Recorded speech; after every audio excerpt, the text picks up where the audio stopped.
team feature for today, that being Northwestern College. Not the Hazers. Oh, Jesus. Not that Northwestern. We're talking the NAIA football Northwestern.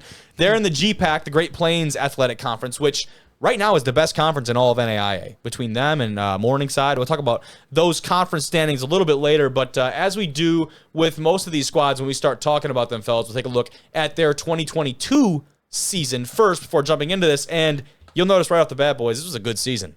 A really good season for Northwestern, who is the defending 2022 NAIA national champions. That was their third national championship they've won in 2022. And looking down at this list... Defending... Oh, never mind. I'm stupid. Never mind.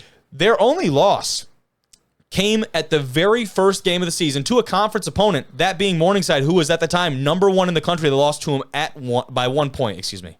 Wow. That is their only loss. They lost by 1 point to the number one team in the country at the time. That's pretty incredible.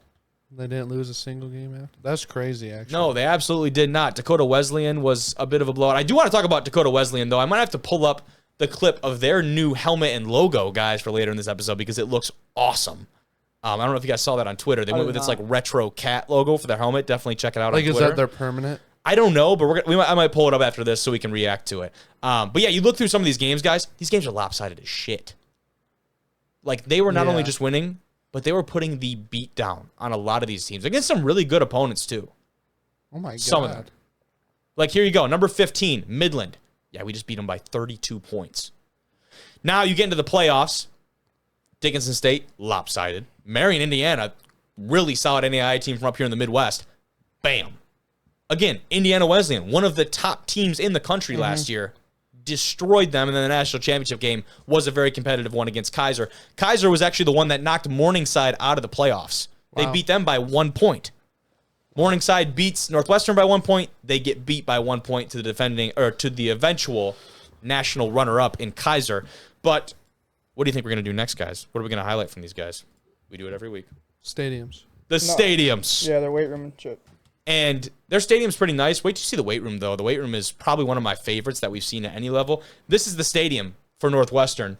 And, at first glance, nothing really crazy jumps out here. You might think kind of like a nicer high school field, just with the setup. But I do love there's some nice small touches here, like that building in that bottom right corner, that being tucked up right along the football complex is a nice touch. There's a nice overview with a lot of people there. Nothing crazy, but nice. But definitely a respectable little spot. Yeah. Like I said, I like that building, how that's situated right there. That seems to be the entrance, the way to get in. Would definitely like to see. It's hard, though, because they have that road right behind the stadium, so there can't be a building. That seems to be the new wave, is putting that football operations kind of building behind that end zone.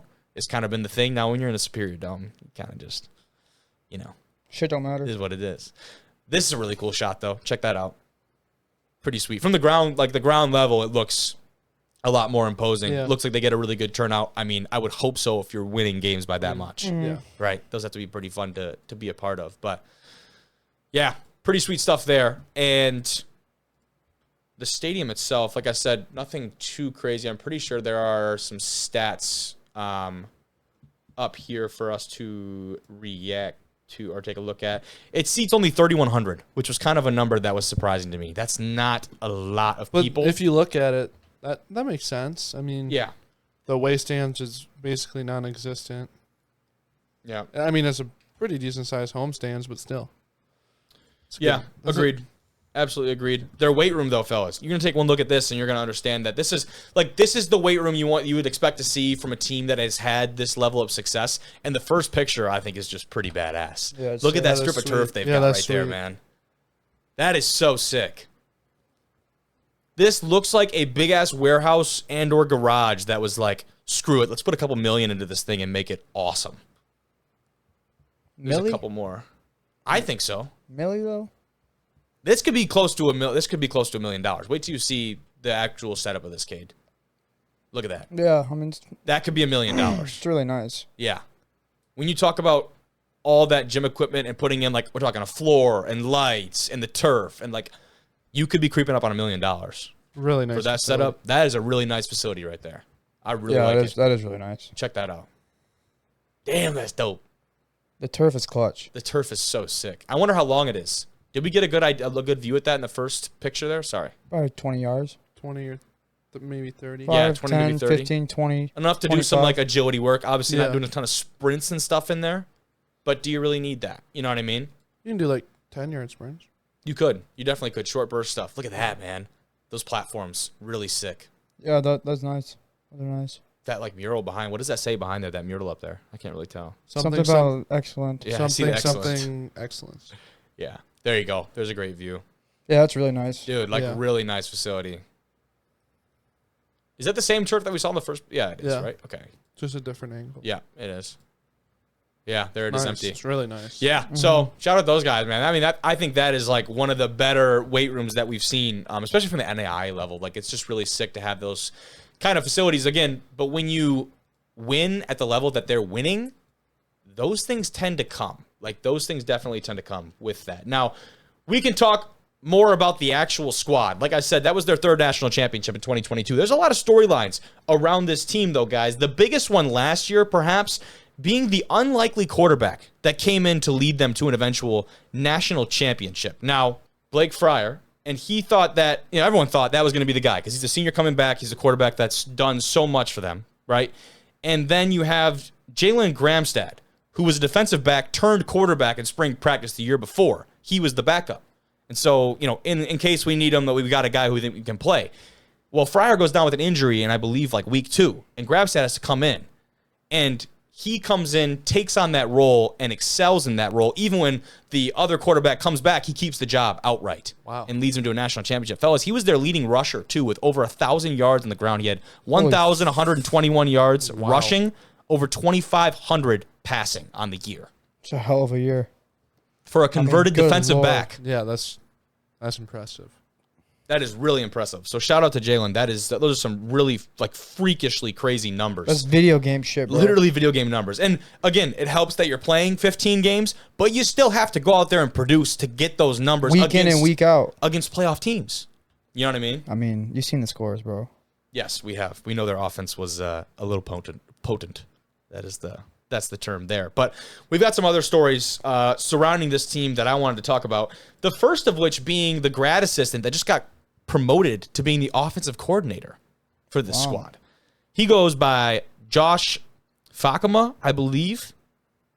Excuse me if I'm mispronouncing that, but he's been promoted to the role of offensive coordinator for the Northwestern football program. He's a former player there as well. He's been a big part of the program for the last 6 or 7 years as a player, as an assistant, and the coach is quoted, Coach McCarty is quoted as saying he's been a great help to their culture, and he has served as a graduate assistant for 1 season at Clarion University in Pennsylvania and coached tight ends. And now he's back as the offensive coordinator. He was a tight end for Northwestern. And just kind of a big move. Their old offensive coordinator, Jake Menegee, who departed after the 2022 season, he moved to South Dakota State.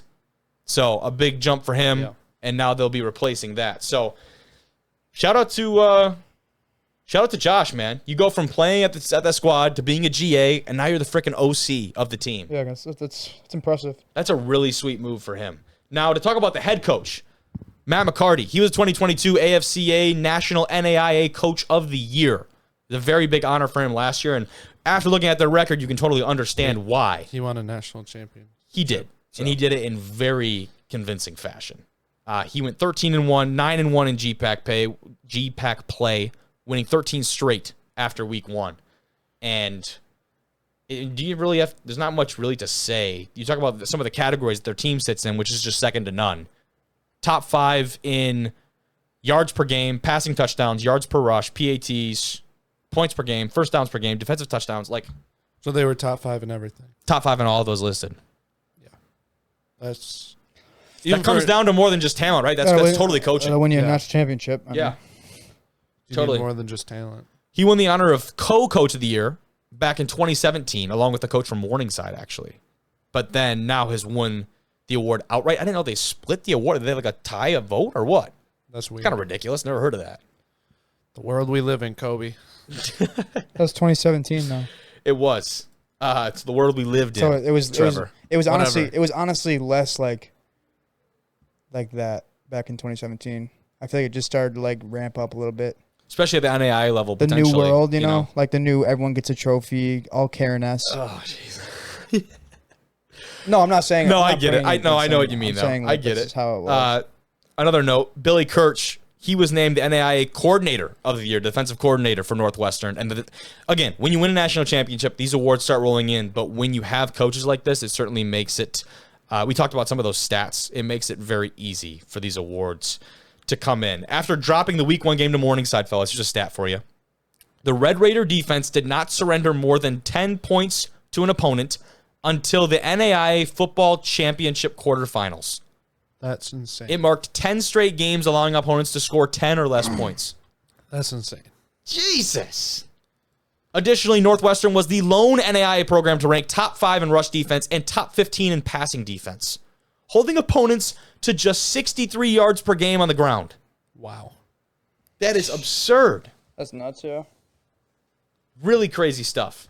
As far as some of the players, a big one coming back this last year, that Fryer name we talked about earlier, talking about a different Fryer, that being Parker Fryer. He was a captain from last year, a Cliff Harris Award finalist, and a first-team All-American. In 2022, he led the team in tackles for the 3rd straight year, guys. Wow. Unreal. So a big part of that defense coming back, and certainly a big piece for them looking forward. The last thing we'll look at as far as this team goes, their 2023 schedule, but first, the standings in that GPAC. As I was telling you guys, this is probably the best conference in all of NAIA. We had posted about this on our page a little bit before. On top of that list, actually Morningside last year, because when you look at their win-loss, they did not lose a game until the playoffs. So they get that conference championship after the win over Northwestern. Morningside and Northwestern kind of in a league of their own there with Midland and Dort in that like 2A, 2B spot. Okay, we both talked to Dort a little bit. You remember that? Yeah. Yeah. Some really good guys out there. That was in Iowa. Most of these schools actually are out in the Iowa area, most of them. That Great Plains Athletic Conference. Nebraska, North Yep. Dakota, South Dakota. Great Plains. So that's a look at the conference standings, and we'll wrap it up, fellas, by looking at their 2023 schedule before we move on to our last piece for today. Here is the Red Raiders' 2023 schedule. Drake. That was one that I wanted to talk about a little bit because you open with Concordia. A conference opponent to open the season is kind of interesting, I thought. Well, they did it last year, too, right? I think you're right. Yeah, I think they did. Morningside. Yeah. You're right. No, you're 100% right. Yeah. That's really weird. Like, that was the game. Like, that was like basically the conference champion. It was the conference championship, the Week first 1. game of the season. Week 1. That's so nuts, That's dude. stupid. But yeah, for those who that don't is know stupid. Drake, they're a Division I team in the Pioneer League. Now it's Kinda. non-scholarship. Kind of. Well, they are Division 1, but. They are, but it's a non-scholarship Division I, which is why we say it's a little bit different, Yeah. right? I mean, they're closer to a Division 3 in that sense. I mean, they're going to be better than Most Division 3s, but because they're non-scholarship, athletic scholarship, Yes. they're not going to be to the same level. Such an interesting dynamic. I don't know if I really ever understood that. Yeah, I don't get it. Yeah, And why it's really, it should just really be? dumb. Why aren't they just Division 3 then? Or Yeah. D2 even. Because there has But to then be D2, I don't think there's any non-scholarship D2s. No, Not that I know I'm of. saying, but like, I guess so. because it's less of an investment, you're saying, to fund a D2 program than it would be Division I. Right, yeah. Yeah, I get that. Yeah, but I just don't understand. I'll never understand. Yeah, I would just have to assume, like, you talk about some of the teams in that conference, like a Butler and a Valpo and Davidson, like those type of teams. Like, the only thing I can think of is, like, a lot of their other athletic programs are Division I, so maybe they just want them all to be on the same field but don't want to support a football program fully. Because their other sports are scholarship, right? I mean, Butler basketball. Yeah. Valpo. Davidson basketball. Davidson basketball. You know what I mean? Yeah. Like, they have some. It's those are all just, the- it's yeah. just so weird. It's a weird concept to me. Yeah, it is. It's very different. But anyways, they play Drake week 2. That's an interesting one. Concordia gave them a decent game last year. When you go down here, not too much going on. Midland will definitely be a fun one to watch. And what's exciting, though, is they don't get Morningside until later in the year this year. Smart. So that'll be good. Of course, they have the championship series. You know you're good when you post already on have there. all those on the schedule. Yes, dude. Absolutely. All those teams do that. That's awesome.